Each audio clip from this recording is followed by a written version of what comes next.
Good afternoon, everyone. My name is LaTessa McClendon, and today I'll be presenting to you all 10 tips to make the most of your CSP experience.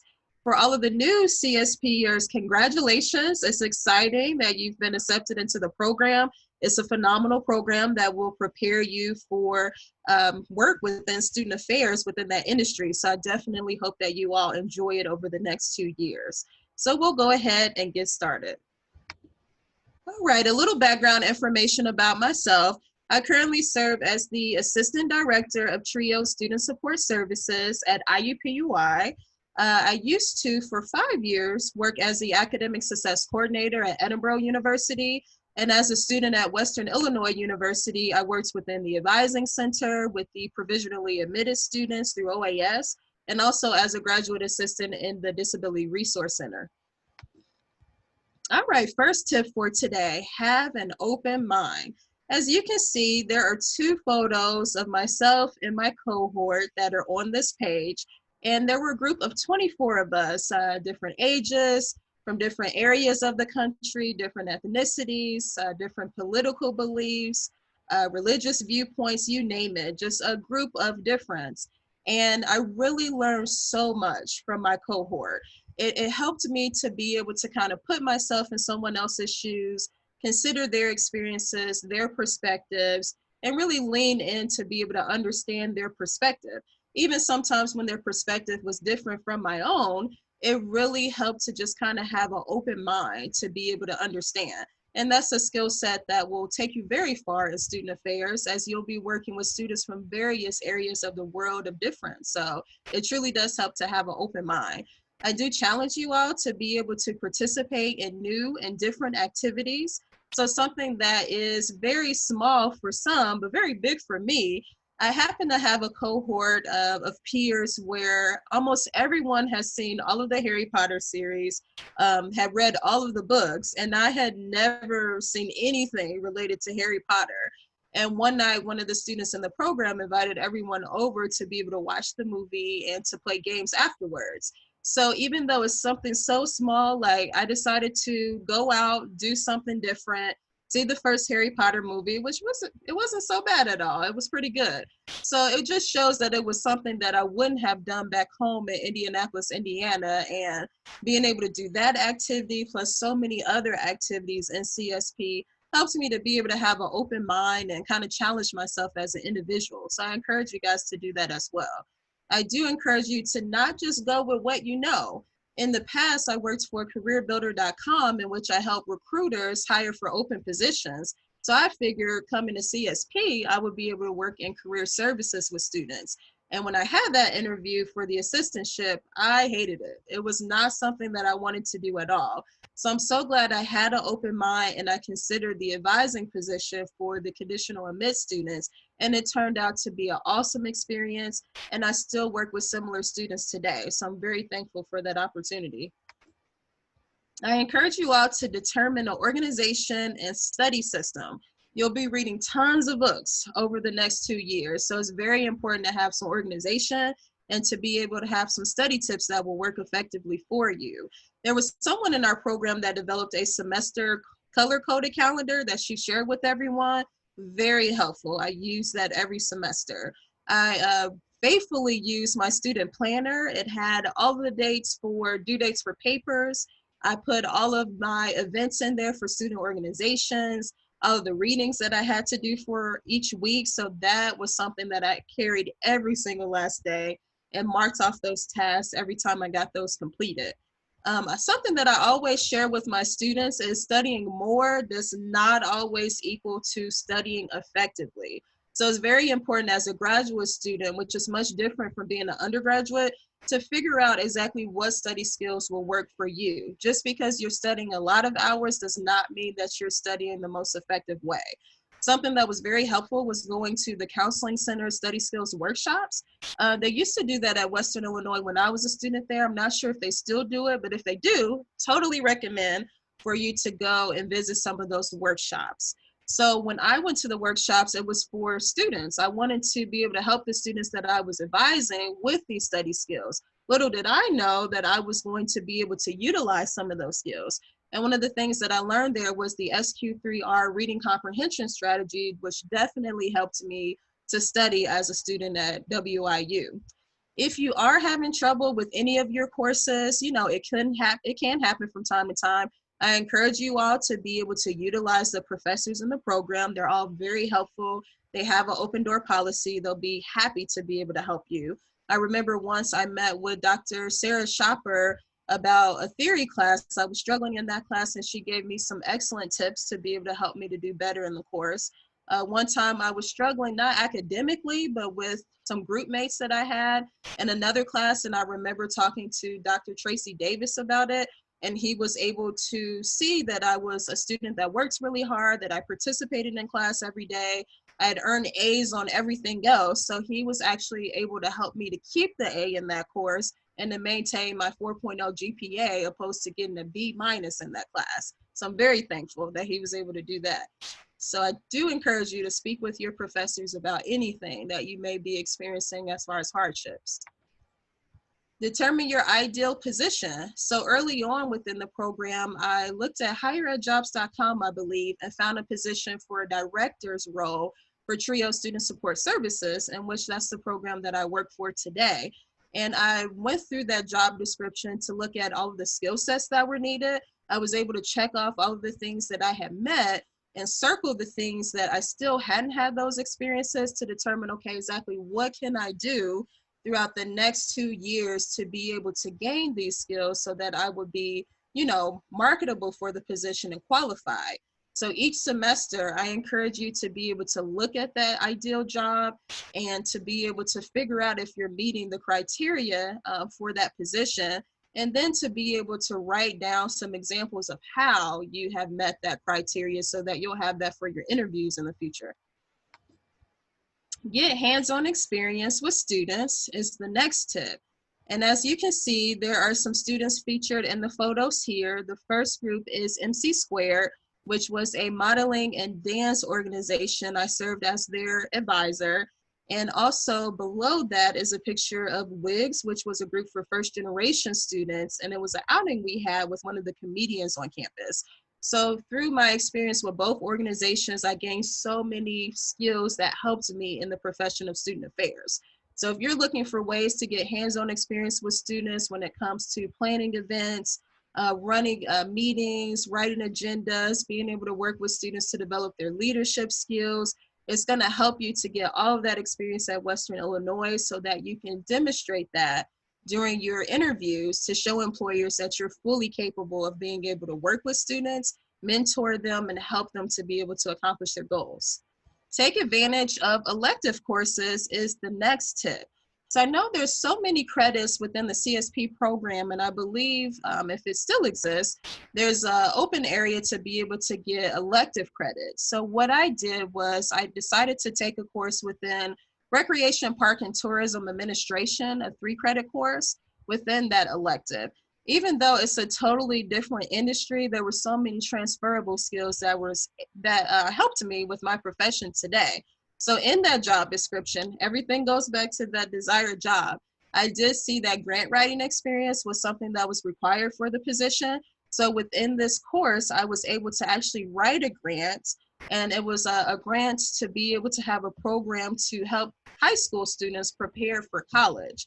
So it definitely helped me to be able to take this course and use those transferable skills.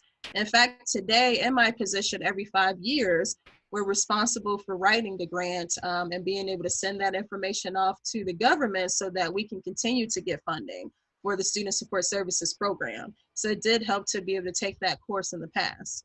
The next tip is to find a mentor. So for me, coming to Western Illinois University from Indianapolis, Indiana was a big transition. So it really helped to be able to have a few people in my corner. So down below, you'll see there's a picture of Dr. Ron Williams in the suit. And then to the right of him is Tim Johnson.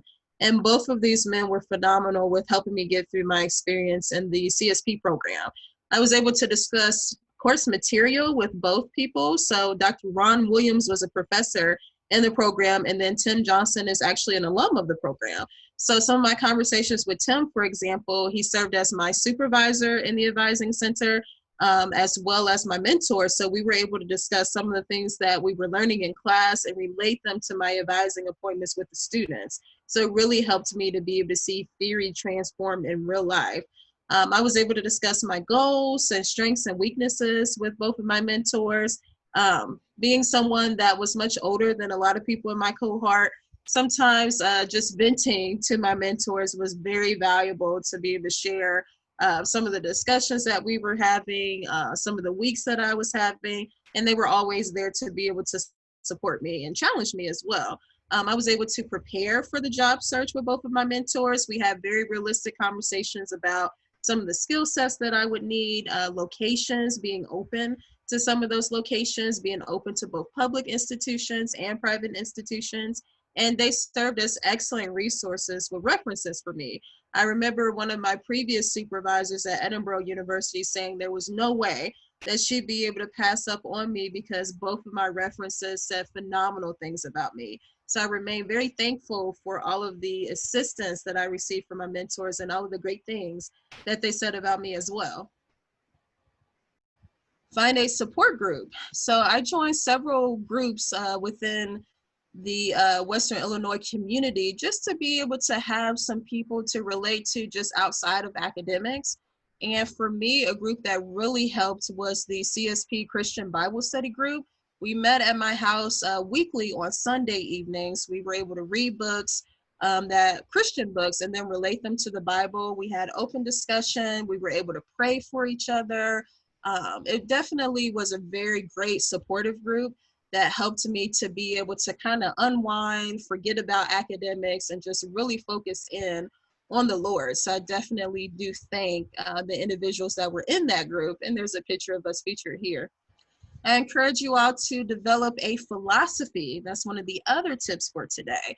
So when you have your job interviews after you're done with the CSP program, you'll be asked from probably 9 out of 10 of the employers about your philosophy. So it's important to be able to think about that early on. Now, in the program years ago, we did do a paper called This I Believe. I'm not sure if you guys will still have that as far as an assignment, but with that assignment, it really helps me to kind of narrow in on my philosophy, on my experiences with students, to be able to determine what I felt was the ideal position and the type of mindset and I guess foundation that was needed in the positions to be able to work with students. So for me, working with students that were conditionally admitted, there were quite a few challenges that some of the students faced as far as developmental skills, maybe taking classes that were not required for graduation, like remedial courses, students that had challenges with being on academic probation from time to time, students that had personal situations at home, quite a bit of challenges. And for me, it was a matter of realizing that it's so important to be able to meet students where they are. Students are going to come to us with quite a few things. No one's perfect. So being able to meet students where they are, challenging them and supporting them, helping them to grow so that they can reach graduation. I knew early on from my experiences in the CSP program that I didn't want your typical advising position. General advising positions, the primary function is to be able to do audits so that you're looking to make sure students are taking the right classes to graduate and then helping them to be able to schedule their courses each semester. So typical advisors meet with their students maybe 1 or 2 times throughout a semester. For me, I knew that I wanted to be able to help develop students. So it was important for me to be able to do workshops about, exploring your major, study skills, time management, things of that nature, and being able to meet with students consistently throughout the semester, maybe 4 to 8 times, just to make sure that they're on track for graduation, asking those intrusive questions, probing, because I realized that students aren't just, they're not just going to the classroom, studying, and then they go home. There's so much more. So I look at students holistically for sure. Another tip is to take advantage of the summer. So a lot of the students in the program decided to go through, there's a couple of national databases out there for student affairs where over the summer, you can do a general application and apply to quite a few colleges that have positions in like new student orientation. That's the typical one. And then some students worked within housing where a lot of summer camps came in, so they did the management and things for that. I knew early on that that was something that I did not want to do, so I decided to kind of do an independent search on my own, non-traditional, and I applied for upward bound positions within the nation. So I had the opportunity to work for Western Kentucky University for their TRIO Upward Bound program, which is a college preparatory program for high school students. It was an awesome program. There's so much learning. I was able to learn so much from working with the students there. And the best part about it was free room and board. We did so many activities with the students. As you can see from the photos, we went skating, we saw movies with the students. There were tons of things that we planned for them in the residence halls. And the best trip of the summer was going to Myrtle Beach down in South Carolina. So the picture at the bottom is from Myrtle Beach. So much fun. I definitely enjoyed working with the students in the Upward Bound program. Something else to remember, which is the last tip of the day, is to remember that it's okay to make mistakes. I remember, I'll go to the second point there, my very first advising appointment that I had. It was a young guy from Chicago, I remember, that came in that has so many things going on. He had issues with the schedule, issues with his financial aid. He needed money for books. There was so much that he had vented out within like a couple of seconds of coming in to sit in my office. And I remember it being the very first day on the job, and I had no way of knowing like how to be able to help him address all of those issues successfully. And I remember after the meeting just breaking down and crying because I didn't know how to be able to help the student. Like couldn't even form the words to be able to assist him during that appointment. And I had to remind myself, it's the first day. There's no way possible that I'm going to know everything. Like, I have to give this some time to be able to learn the position, to be able to develop in the position so that I can acquire the skills needed to fully be able to help students. You know, it comes with time. So know that mistakes are going to happen throughout your 2 years in the CSP program, and it's totally okay. You're learning, you're growing, you're still a student, we're all human.